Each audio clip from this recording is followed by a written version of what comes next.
ខ្ញុំបានឈ្មោះអាល់ណូរ៉ាមានកូនប្រុស2នាក់ហើយម្នាក់រៀននៅសាលាអ៊ីសិនគាត់ឈ្មោះណូប៉ារីនគាត់រៀនភាសាខ្មែរថ្នាក់ទី3ហើយនិងភាសាអង់គ្លេសថ្នាក់ទី3ដែរ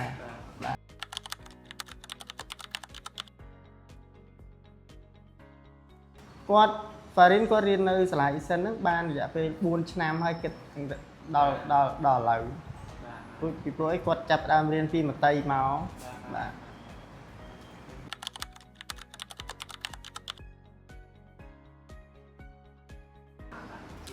សម្រាប់ខ្លួនខ្ញុំផ្ទាល់បានជាខ្ញុំ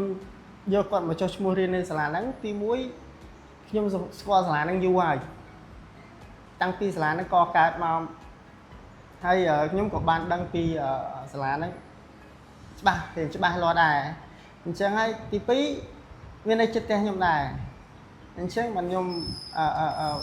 បានយកគាត់មកដាក់រៀននៅសាលាហ្នឹងអញ្ចឹងបាទសិក្សា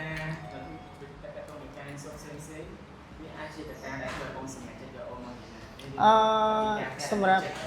បានគូសម្រាប់កត្តាផ្សេងខុសពីការស្គាល់សាលាហើយនឹងចិត្តសាលានៅចិត្តផ្ទះហ្នឹងទី1ពេលខ្ញុំយកគាត់មកដាក់សាលាមត្តេយ្យថ្នាក់មត្តេយ្យនៅសាលាហ្នឹងគឺខ្ញុំតាមអង្កេតមើលថាកម្មវិធីសិក្សាផងសាលាល្អ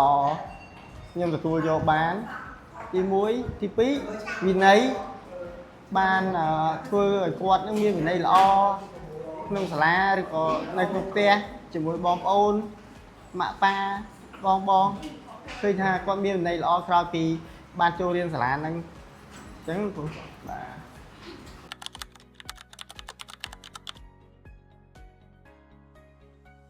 បាទសម្រាប់ខាងសាលាបង្កើតកម្មវិធីជំនួបជាមួយអាណាព្យាបាលខ្ញុំយកឃើញថាគឺល្អមែនតើហ្មងសម្រាប់ខ្ញុំដោយសារខាងសាលាគាត់ដឹងពីព័ត៌មានឪពុកម្ដាយខាងឪពុកម្ដាយដឹងពីព័ត៌មានសាលាជាមួយនឹងគាត់ផ្ទាល់អញ្ចឹងទោះបីជាមិនម៉េចក៏យើងអត់មានបញ្ហាអីថ្ងៃក្រោយធំដុំដែរដោយសារអីយើងបានជួបផ្ទាល់អញ្ចឹងយើងបានដោះស្រាយបញ្ហារវាងបរិញ្ញាផ្ទាល់ជាមួយនឹងសាលាអញ្ចឹងណាគ្រូ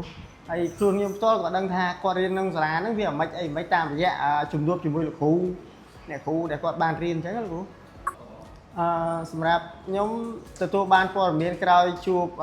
អ្នកគ្រូខ្មែរហើយនិងអ្នកគ្រូអង់គ្លេសគឺខ្ញុំបានព័ត៌មានពីគាត់ច្រើនទី1ខ្ញុំមិនដែលដឹងថាគាត់នៅក្នុងថ្នាក់ហ្នឹងមិនទេ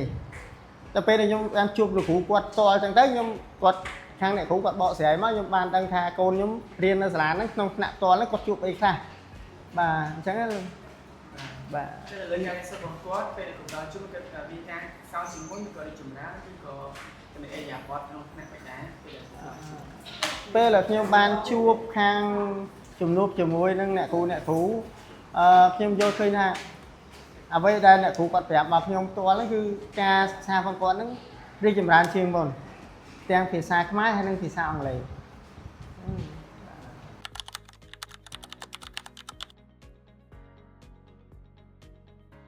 សម្រាប់ខ្ញុំជាអាណាព្យាបាលបានឃើញកូនគាត់មានសមត្ថភាពដល់ប៉ុណ្ណឹងខ្ញុំពិតជាមានមោទនភាពហើយនឹងសប្បាយចិត្តខ្លាំងព្រោះអីខាងសាលាគាត់បានយកចិត្តទុកដាក់ចំពោះគាត់ក៏ដូចជាអ្នកគ្រូបានខំប្រឹងបង្រៀនគាត់បានដល់កម្រិតហ្នឹងខ្ញុំអត់មានអីទេមានលើកដៃអរគុណសាលាដែលបានជួយបង្រៀនហើយជំរុញគាត់ដល់កម្រិតហ្នឹងអញ្ចឹងណាគ្រូបាទ